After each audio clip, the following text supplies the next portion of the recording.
quoting her. Well, excuse me, but I should do it, but one has to understand what they're infected with. So she said, and I'm quoting it, the Canadian ambassador, the Russians usurped the right to the victory.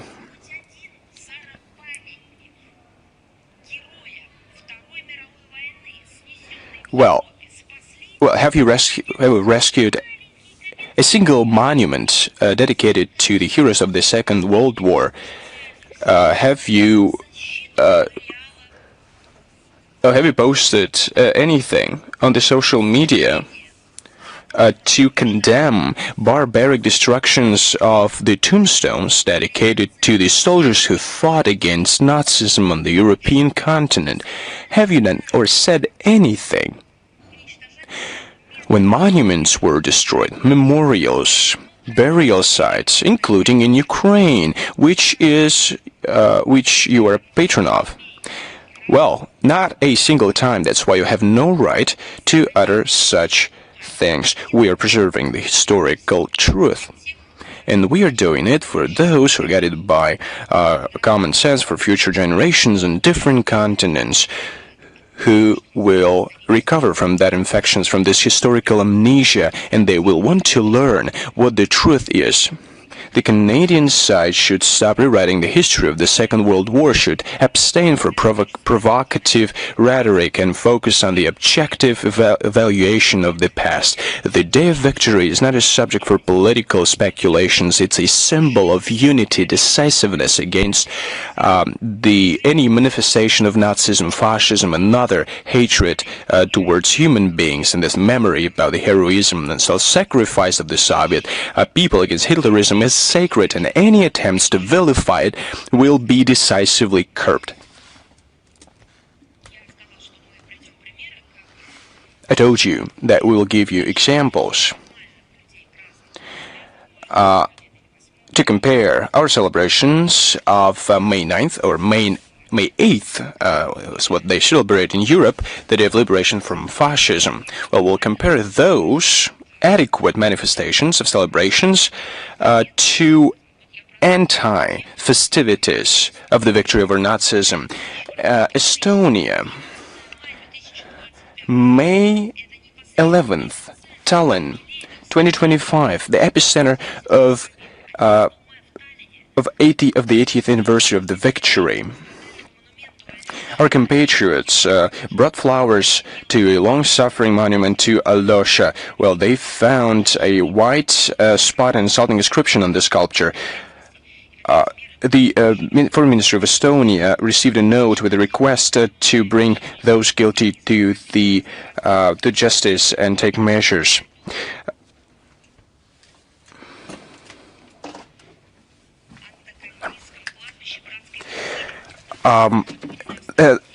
Overnight into May 9th in Vilnius, unidentified persons poured red paint on the sculpture of soldiers and the tombstone on the Antakalny cemetery. On the eve of the Day of Victory, vandals desecrated the mass grave in the city of Uten.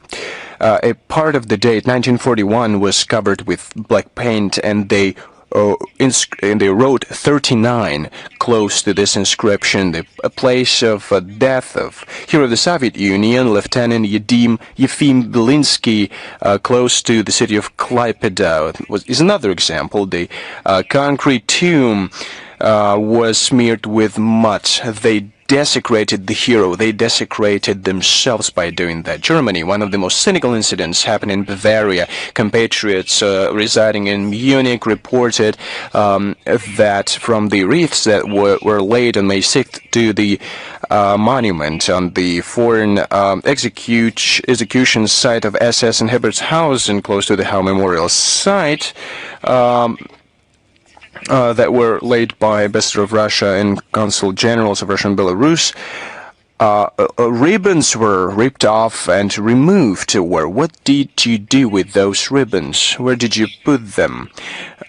It turned out that personally director of the Hau Memorial Complex, Gabriele Hammerman, is behind all of this.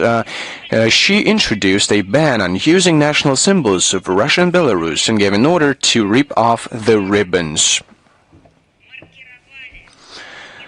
That was the way when Jews were marked with yellow stars in Germany. Then, in the following decades, they were treated through a special program, but not everybody was recovered. Consulate General in Bonn sent to the local police a statement to initiate criminal proceedings on vandalism and bring perpetrators to justice. This is lawlessness aimed at denial and rewriting history. It's desecration of the memory of victims of Nazism, justification and approval of crimes of Adolf Hitler and his henchmen, mockery of state symbols of the country. His diplomatic representatives are accredited in Germany in accordance with the Vienna Convention on Diplomatic Relations. It gives dip missions and consular institutions comprehensive immunity and right to use their national symbols without any limitations. But somebody in Germany made up their mind to ban this. According to current situation, well, they used to mark us in concentration camps with red triangles. They gave us, they saw badges with inscriptions Austin, SU, and others. Well, they continue to do that. They remove any reminders, including ribbons from diplomatic wreaths to anonymize their memory. But we remember Bulgaria, May 6th, 10th, and 11th on the monument of the at the mass grave in Lozenets. Insulting inscriptions were made. Responsibility were claimed by members of neo-Nazi formation National Legion of Bulgarian Youths, Decommunization BG group, and initiators of annual procession to honor the accomplice of Hitler, Hristo Lukov, from pro-fascist movement, the Bulgarian National Union. On May 8th, a monument to Red Army soldier Kalinin in the settlement of Chilopich of the Sofia region was desecrated. On May 9th, a memorial plaque in the settlement of Haskova was covered with paint. It was put up by the Russian club. The Czech Republic, the city of Teplice. If not for the Russian army, it would not be even a German city of Teplice. It just wouldn't exist. It was liberated on May 7th, 1945 by the 10th Guards Tank Corps. Teplice is known for the fact that in 1939, well, somebody remembered in Europe after Germany exceeded the Sudetenland in Germany as a result of the Munich conspiracy. One with the largest synagogues in Czechoslovakia was burned down during the liberation day on May 7th. An act of flagrant vandalism was committed with regards to the monument of the Red Army. From the pedestal, the sculpture was knocked off and destroyed, dedicated to Soviet hero. The investigative committee of Russia, Alexander Bastrykin, initiated the criminal case on desecration of the memorial. We hope that they will be punished. Copenhagen, Denmark, on May 9th, on the Bispebjerg cemetery. A monument was sprayed. It was dedicated to Soviet soldiers. Every act of vandalism is another brown spot of reviving fascism on the map of the European Union. We'll just wait a bit, and the U.S. will not be able to wash off this shame. The Russian embassy returned to Danish authorities with the requirement to investigate this act of vandalism and to bring those guilty to justice. Today, the Russian Foreign Ministry will publish on this official website a report on the desecration of official monuments dedicated to those who fought against fascism and Nazism. It will be published in both Russian and English. It is dedicated to activities, to acts of certain states. I just gave you facts behind which are vandals and other criminals, crazy people.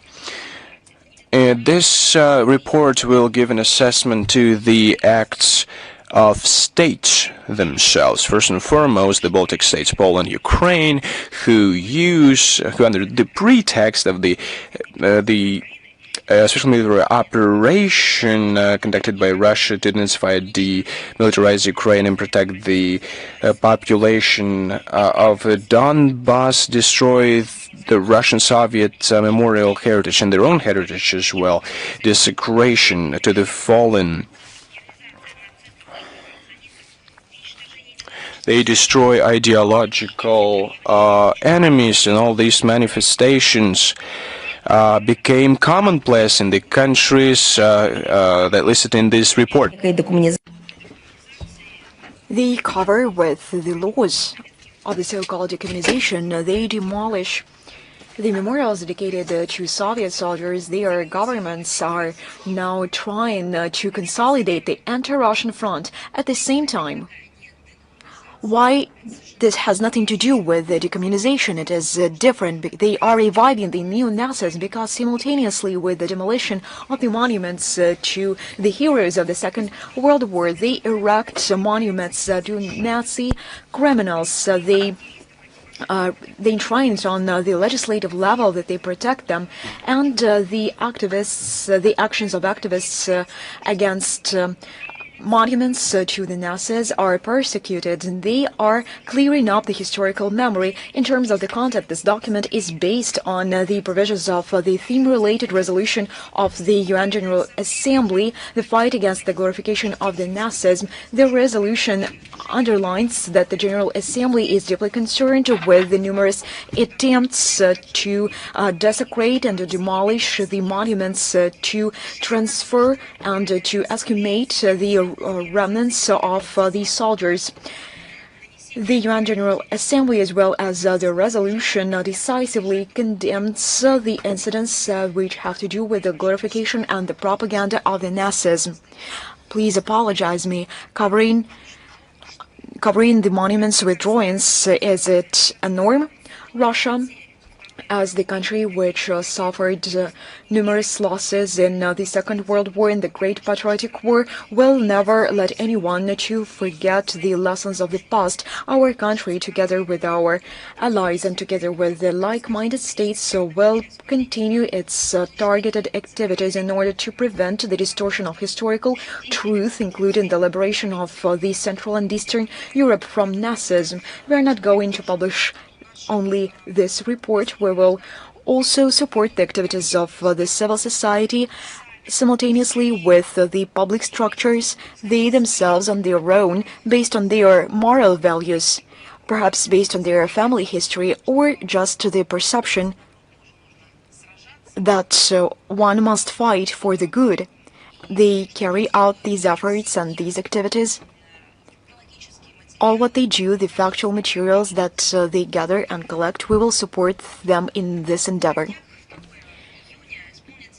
The other day, on June the 12th, we will celebrate the 70th anniversary of the space launching facility Baikonur. It was the place where the humanity made a step into the outer step. We congratulate everyone who has to do with this event. It won't be an exaggeration to say that on Earth there is no one who doesn't know what Baikonur is.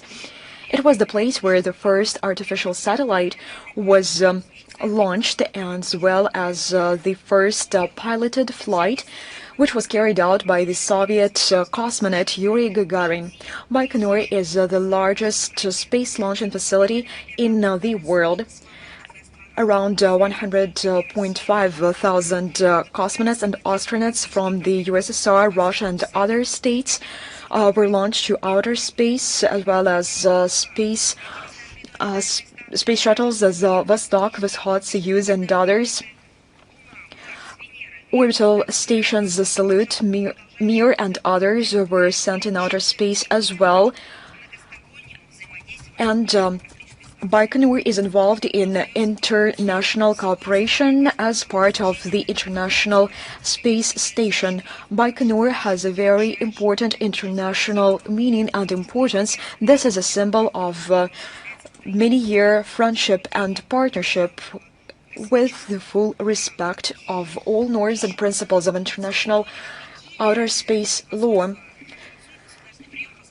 On June the 12th, the Russian embassy in Beijing will organize a reception dedicated to the Day of Russia.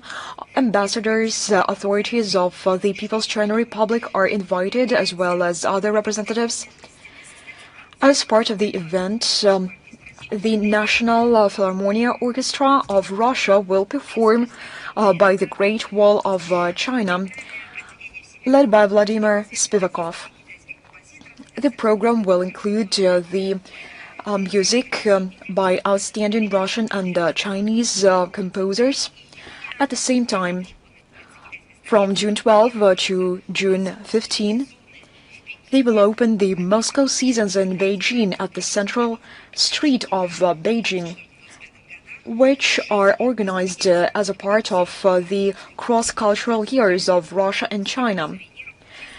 Everyone will be able to attend the exhibit, the Fair of Moscow Souvenirs, to enjoy the performance of different artists and performers.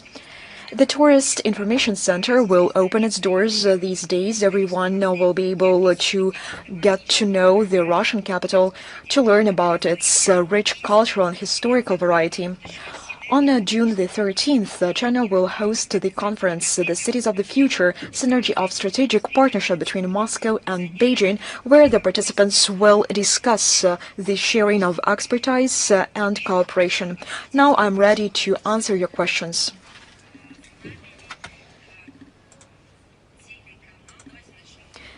Let us start with the hosts. RGVK Dagestan, are you with us?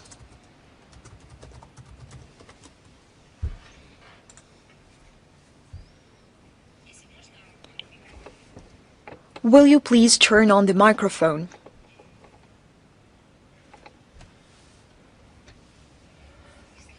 I cannot hear you.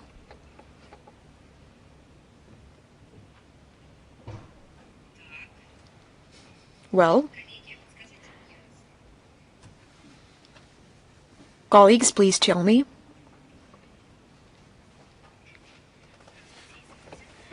Good afternoon. I apologize. Please speak up, if you will.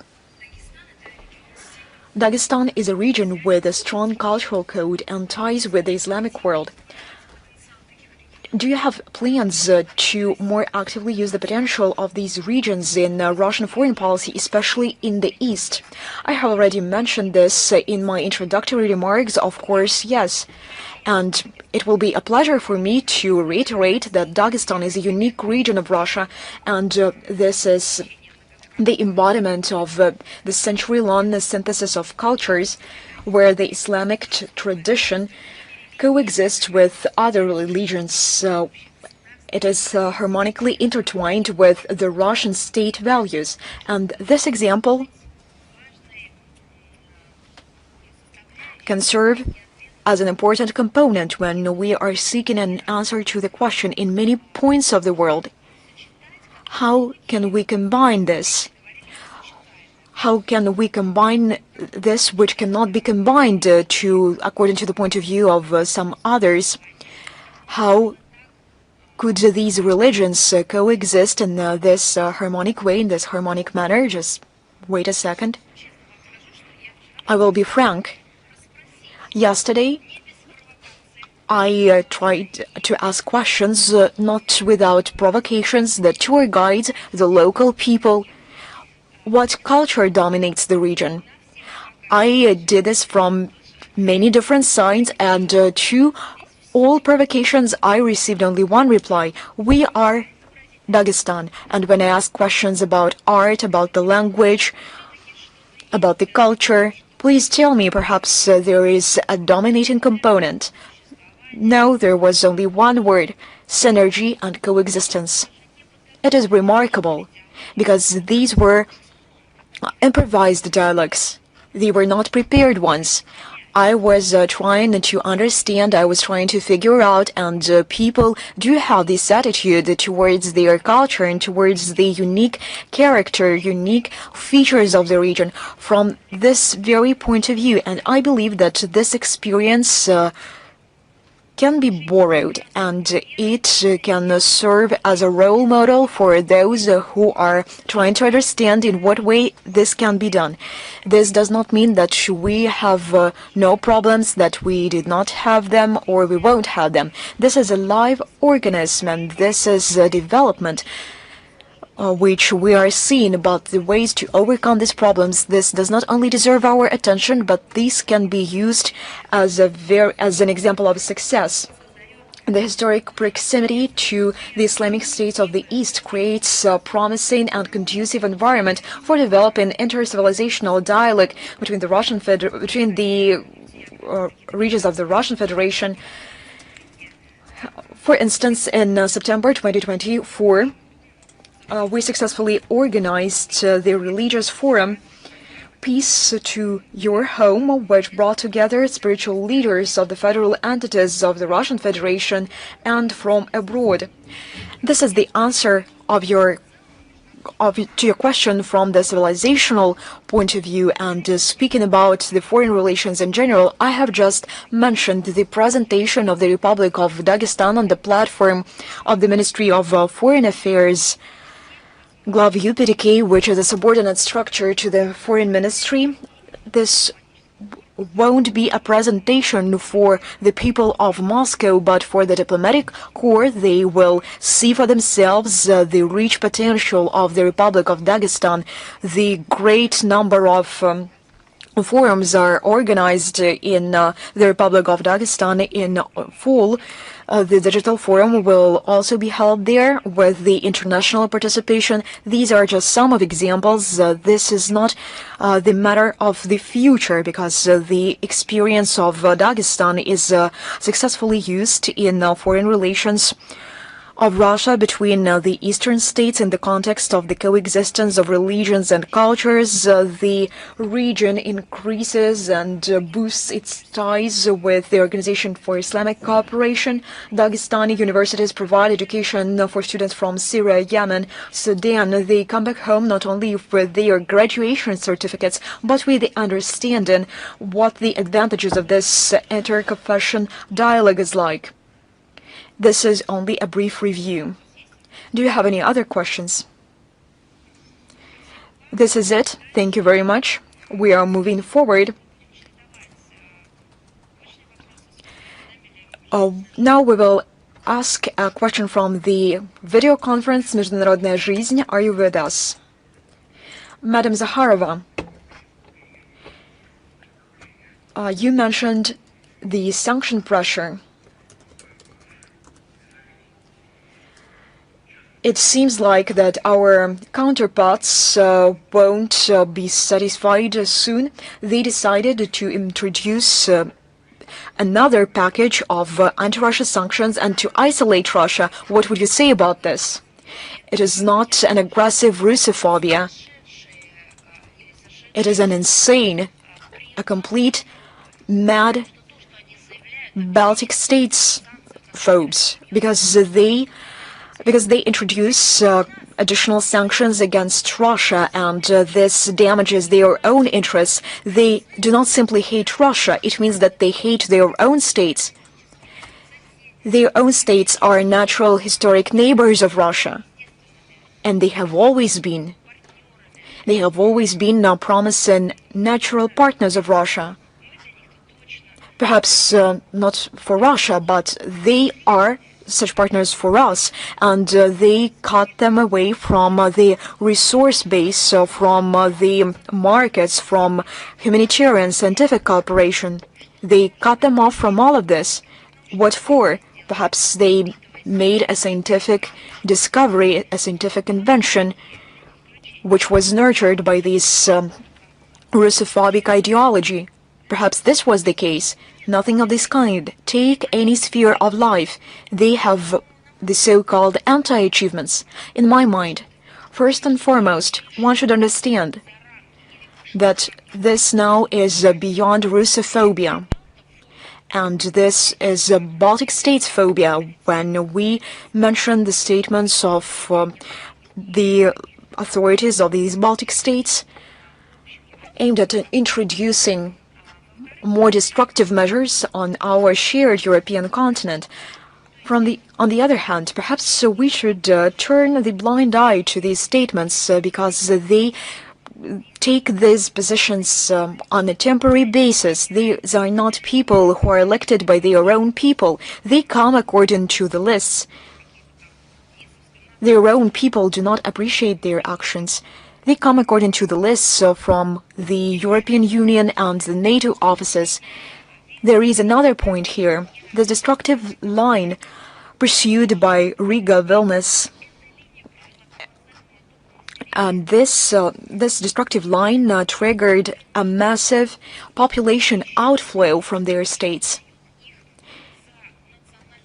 They present their statements as a nation-oriented policy, and it is not the case.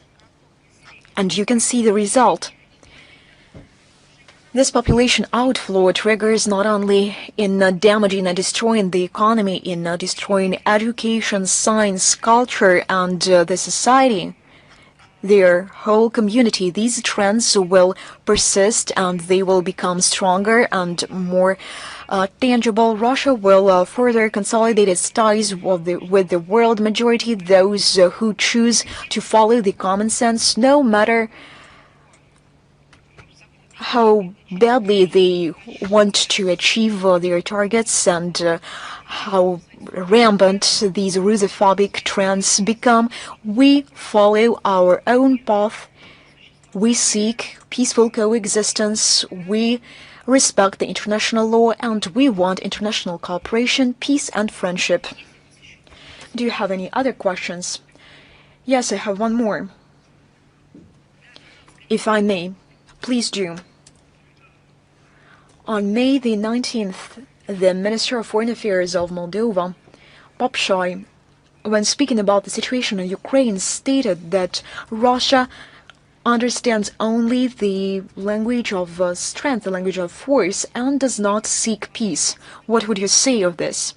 Perhaps Popshoi meant his own language. It is difficult for me to comment on this. But I warned everyone that when the Sandu regime starts speaking and opens its mouth, they will receive facts and factual information in response.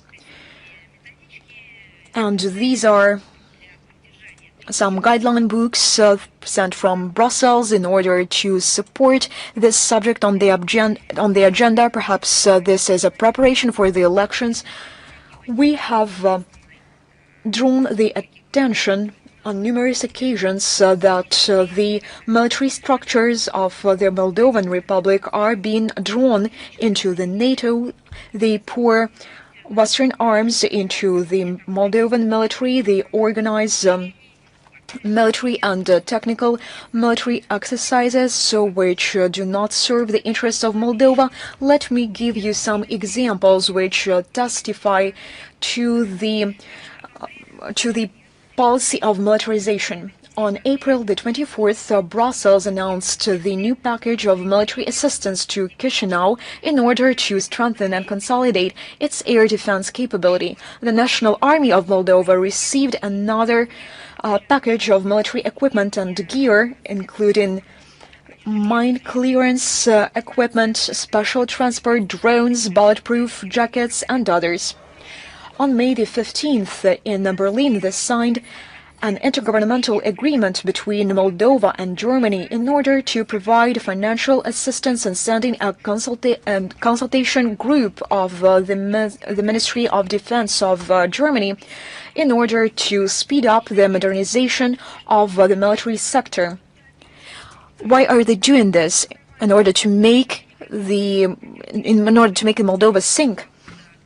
On May the 20th, the European Union Council adopted the solution to extend the mandate of the partnership mission of the European Union to Moldova for 2 more years up to May 31st, 2027, in order to provide the security of Moldova. What is Moldovan security like? What is the foundation of this?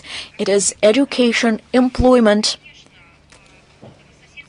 of course, good neighborly relations with their neighbors, Of course, we understand that they are neighbors with the Kiev regime, but this is not the target and the goal of all this assistance, and who is going to pay for all of this. No one speaks about this, but we will.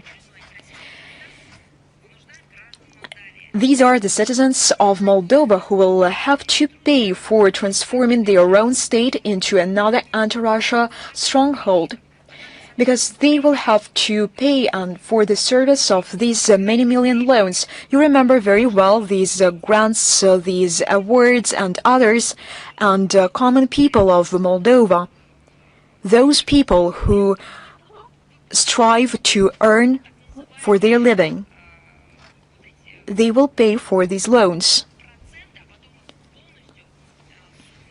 And they will pay these sums of the assistance aimed at militarization. This has nothing to do with security in this context, and fortunately Moldovan people understand this quite well. Our contacts with them, I met with some of them during the Russian St. Petersburg Legal Forum. They want to get rid of this logic which has to do with militarization, transforming themselves into the so-called stronghold to serve no understandable reason. And they understand that their security is possible only through mutual respect and mutually beneficial cooperation, including with Russia. And they understand this from theory, not from theory, but from practice. They remember their history, and they separate between the true and the false. And once again, as soon as Mr. Popshoy promoted this initiative and started speaking about the use of force against the Russian Federation, he used the cliches made up by the West regarding the strategic defeat of Russia. And perhaps he doesn't remember that any attempts of the use of force against Russia ended up with a complete failure for the West. They do not know how to recover from the economic crisis. They are running around the world with their delegations to recover their own economy, but there is nothing to recover with such aggressive thoughts in their mind. Why do they involve Moldova in all these actions, being the citizens of Moldova, at least on paper? But as far as I understand, most of them, the majority are the citizens of some other states. This is a destructive policy, but we will respond to it. Let's give the word to our foreign colleagues. Al-Mashad with us. Yes, I can see you. Good afternoon. The West continues to introduce sanctions against Russia. You commented on it already. Despite all peaceful efforts from Russia, the sanctions continue. What does Moscow think about the sanctions? How they can influence to continuation of peaceful efforts? You know, the sanctions started against Russia not in 2022. They were introduced directly and aggressively since 2014, but they also were in place before that. We couldn't fully participate in formats while we were full-fledged members. Think about it. Remember this. We didn't have possibility even within G8 to participate in the work of the economic cluster. Isn't it the indirect sanctions? When it came to real economic decisions, we couldn't participate. It's not the only example. For example, endless ideas in the US how to restrict trade with Russia and economic ties. The amendment of Jackson-Vanik that it was adopted during the Cold War to give the possibility to Jews to leave the USSR. Many of them came back to the Russian Federation after the USSR dissolved, but the amendment was still in effect. It took a decade to overcome this mentality and to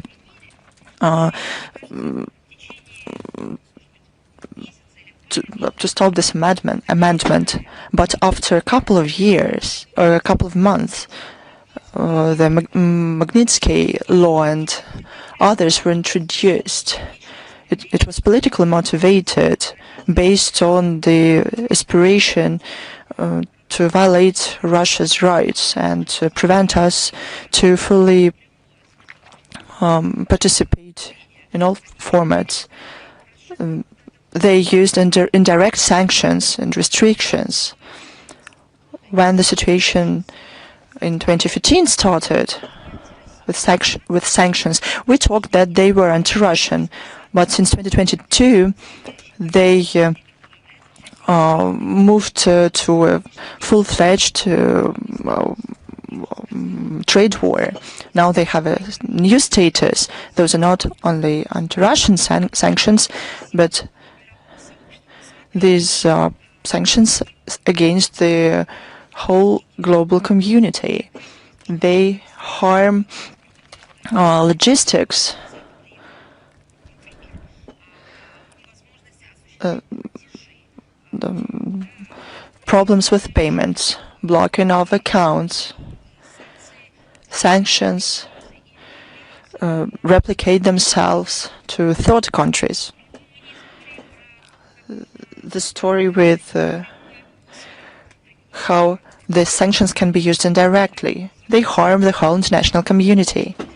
But what's the most surprising thing? Now they adopt sanctions and they do understand that they act counterproductively for their own countries. I cannot remember something like this. They enthusiastically destroy their own economies. How do we respond to this? We encourage our own industry and economy. We find partners from the countries of the global majority. We build relations, economic relations with them, and we compensate the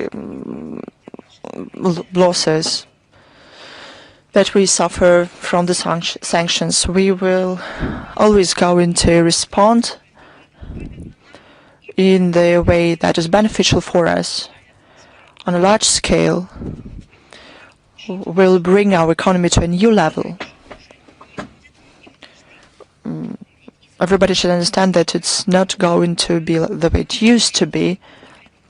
And we always will remember how the West betrayed us, and not only us, but the whole global majority. Thanks to you. You can do anything you want. So it is Dagestan, and guests are allowed to do a lot of things here.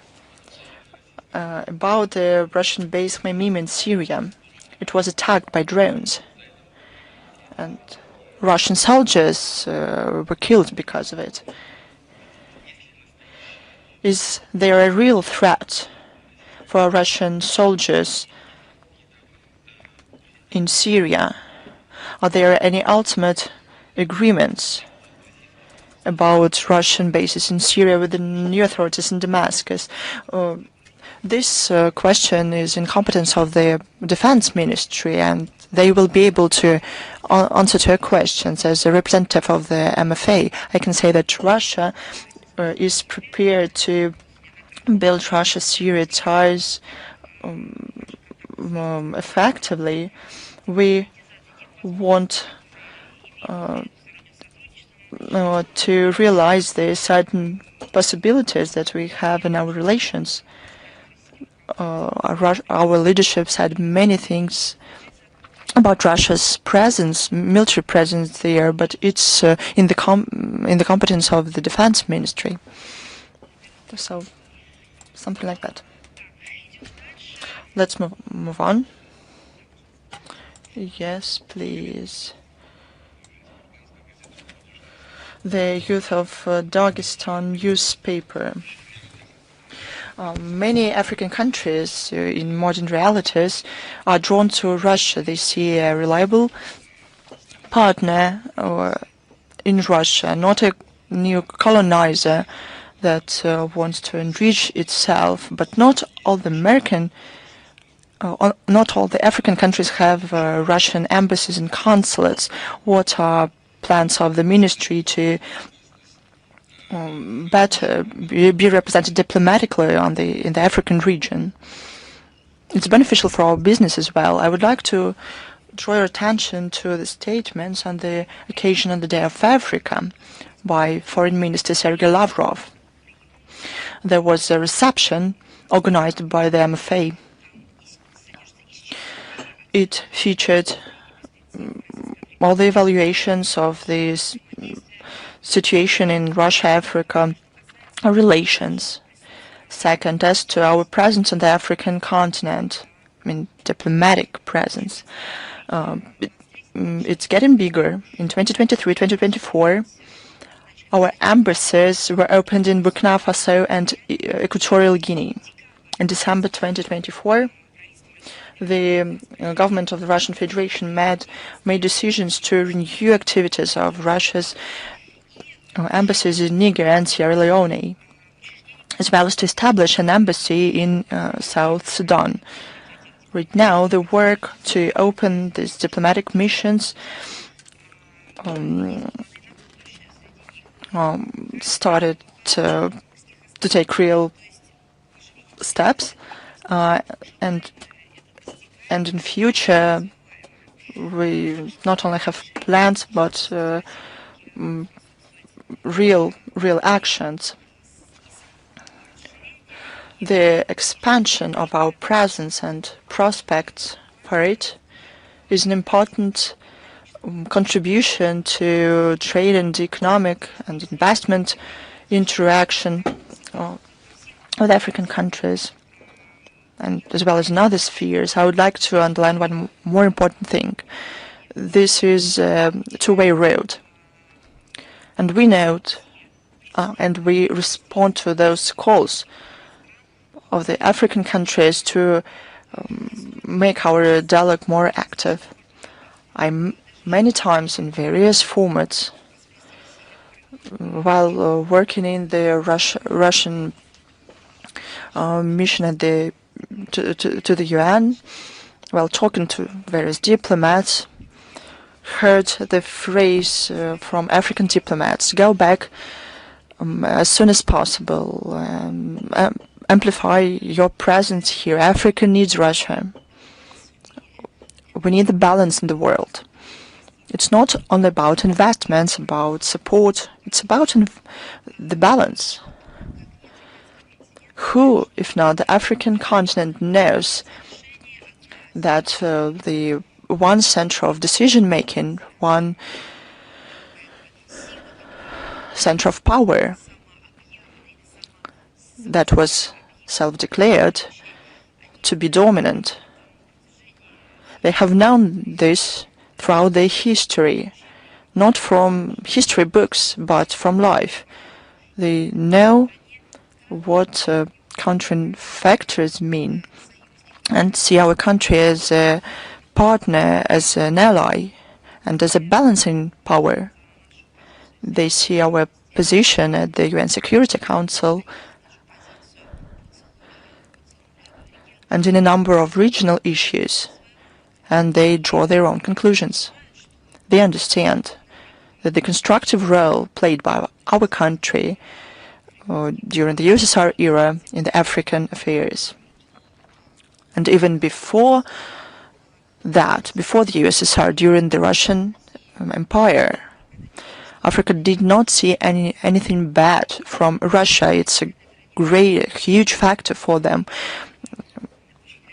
They want more our presence there, and we respond to this. We hold forums and summits, Russia, Africa, and ministerial meetings. This is not only classic diplomacy and protocol. We do real things in various tracks, from investment forums, educational forums, women's conferences. There are non-governmental meetings, journalists discuss things. This is based on mutual interest of Russia and African friends to build dialogue further. It will be continued. Thanks to you. Let's move on. Is Vestia with us? It will be joining us online. MFA of Poland says that it gave to the Russian side the note because of dismantling of bas relief in the memorial complex Medne in the Tver region. Did Moscow receive it? Will it react to this in some way? Can you please repeat your question? The Polish MFA say that it sends to the Russian side the note following the dismantling of bas reliefs of Polish military decorations from the memorial complex Medne. Indeed, we received this note. There was a statement from the Polish MFA on this topic. We already commented on it. I already said that all those protests look cynical and hypocritical because they consistently for many years destroy Russian memorials, and they do it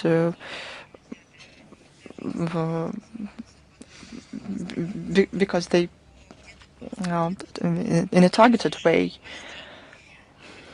with agreement of authorities in some cases, and this is a special cynicism because the note mentions bilateral documents providing for the preservation of burial sites and memorial places. Russia, for many years has mentioned this and cited those documents, but Warsaw ignored them. I have nothing to add to this. Thanks to you. Is Maria Dagestan with us? Good afternoon, colleagues, Madam Zakharova.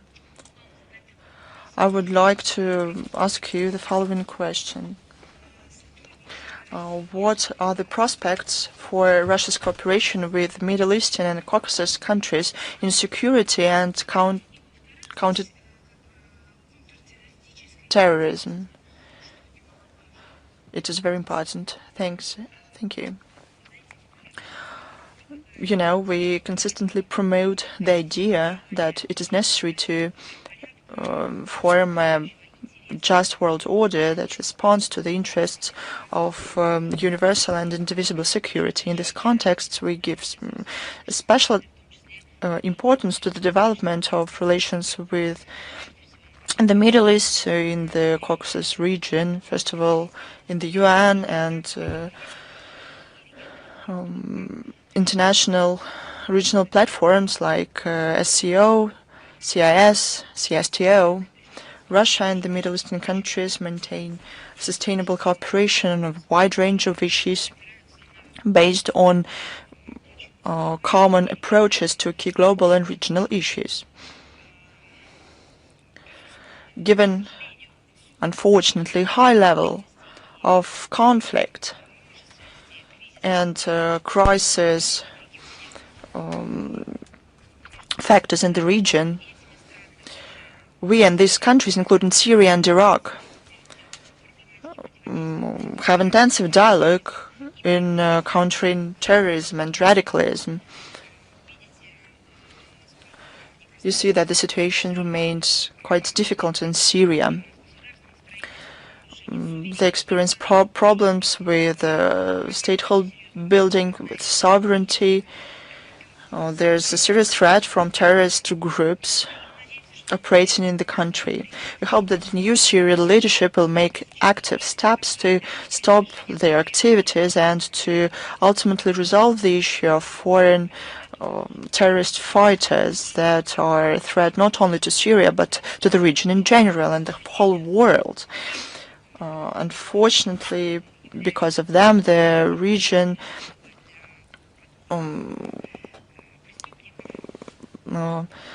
have favorable conditions for these criminals. We think that Syria has no place for people stained with blood. They have nothing to do with the Syrian people.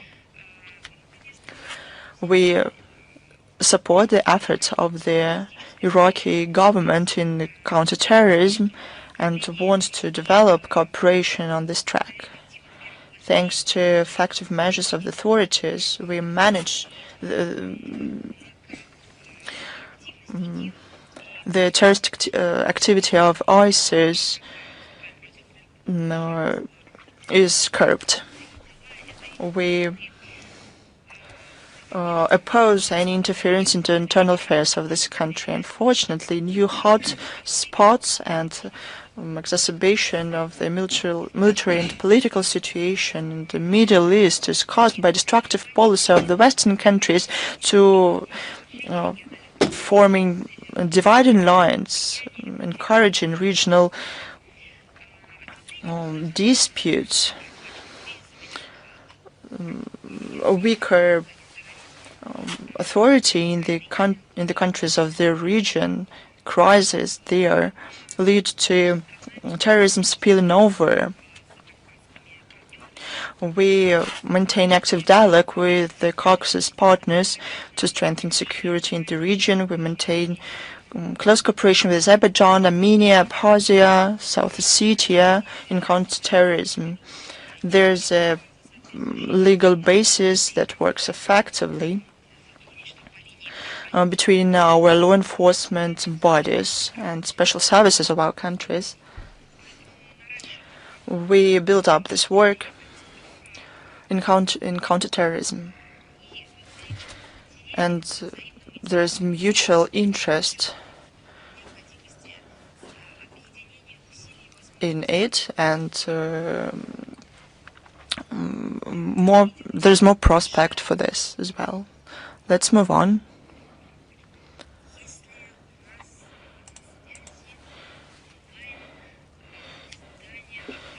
Is author E with us? Good afternoon, Madam Zakharova, Ruslan Pankratov. We have two questions today. First of all, if I may, we would like to thank the embassies of the General Consulate in Dubai. Our journalists were there, and those facilities that were investigated by them managed to lie to the local policemen, but thanks to our diplomats, everything was resolved. Thanks. Of course, I'll talk personally to my colleagues in Dubai. Thank you for your words. I can only reaffirm that indeed the staff is very professional there and is not indifferent to these issues. And I'm going to use your question and say that all journalists, doesn't matter if they're writing or shooting, some footages or bloggers who are headed to the to UAE should know in detail the legislation. They should clearly know the possibilities to conduct their professional duties. Sometimes they don't know some details, they don't understand what's going on, and as you noted, incompetences and maybe malafide intermediaries' intentions can play a bad joke with them, can turn out bad for them. And something that seems to be insignificant may turn out very significant violations, and we have faced such cases. Therefore, I would say that in the not too distant future, we will complete the comprehensive document on what injunctions exist for the work of journalists in this country. Please ask your question. One of the questions touches upon the UAE. In February this year, an agreement was signed between the governments of Russia and UAE to eliminate double taxation and prevention of tax evasion. In this regard, should our people who relocated expect, and people as well as people who hide their capitals from bankruptcies and creditors on the territory of UAE, that the tax service of UAE will give information to the Federal Tax Service of Russia?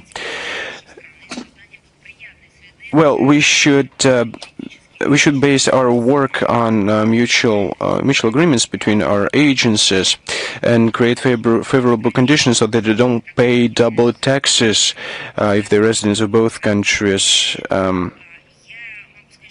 I can only say that this is the mandate of the Ministry of Finance, and I think that you should refer to this agency for details.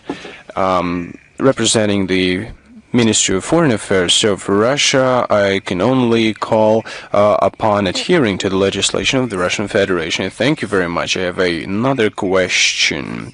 Does Russia continue to follow the situation with forced people who were forcibly relocated from Nagorno-Karabakh? Moscow and Russian non-governmental organizations send humanitarian aid there. Do you plan any other supplies and any humanitarian aid? Can you comment on this?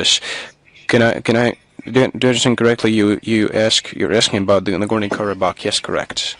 This humanitarian issue is in the focus of the Russian side, and in the not-too-distant future, we are planning a large-scale humanitarian actions through one of the domestic public organizations, namely the Russian Humanitarian Mission. The Armenian side is also touching upon this issue, namely through the Republican branch of the Eurasia organizations. And you remember that the Russian Humanitarian Mission already sent humanitarian aid to Armenia. It happened in October 2023. And people in Karabakh received 6 tons of supplies and sanitary products. Thank you very much, and I wish you a good stay in Dagestan. Thank you.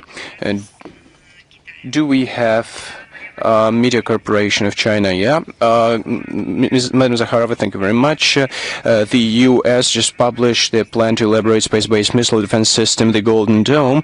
This plan to be brought in full combat readiness in the next 3 years. The Golden Dome will be integrated into the existing capabilities of missile defense of the U.S. After the completion of the construction, it can intercept missiles. China said that this plan violates the principle of peaceful use enshrined in the Outer Space Treaty. It will strengthen the risk of war in the outer space and arms race, and will destabilize international security situation, arms control. What's the attitude of the Ministry of Foreign Affairs of Russia? Russia and China, as far as principal aspects of strategic stability go, converge or are very similar. Following the recent Russian-Chinese meeting at the highest level, a joint statement was issued containing global strategic stability views of our countries, and this document focuses greatly on U.S. plans to create the Golden Dome for America. It is noted this program provides for the creation of unlimited global and multi-area missile defense system, and I quote it, for the protection from strategic Russian and Chinese missiles. It has a destabilizing character. The conceptual framework of the aforementioned projects demonstrates a full and final refusal of Washington to recognize an inextricable relationship between strategic offensive and defensive arms. That is one of the pillars that is used to maintain the strategic stability. Just remember how often and Russia has been talking about it in the last decades. As part of the Golden Dome construction, it is planned to give an additional impetus to further development of pre-launch destruction of missile weapons and infrastructure that provide their use. It is a tangible expression of an extremely dangerous doctrinal attitude of the U.S. to inflict the so-called preventive, in fact, preemptive strikes. Such an escapade represents a direct undermining of the foundations of the strategic stability. The situation is additionally exacerbated by the fact that the Golden Dome directly provides for a significant strengthening of arsenal to conduct military operations in outer space, including the deployment on the orbit of interception systems. These acts are aimed at ensuring the capability to use force or the threat of force in the outer space from the outer space with regard to space that turns the outer space into the environment for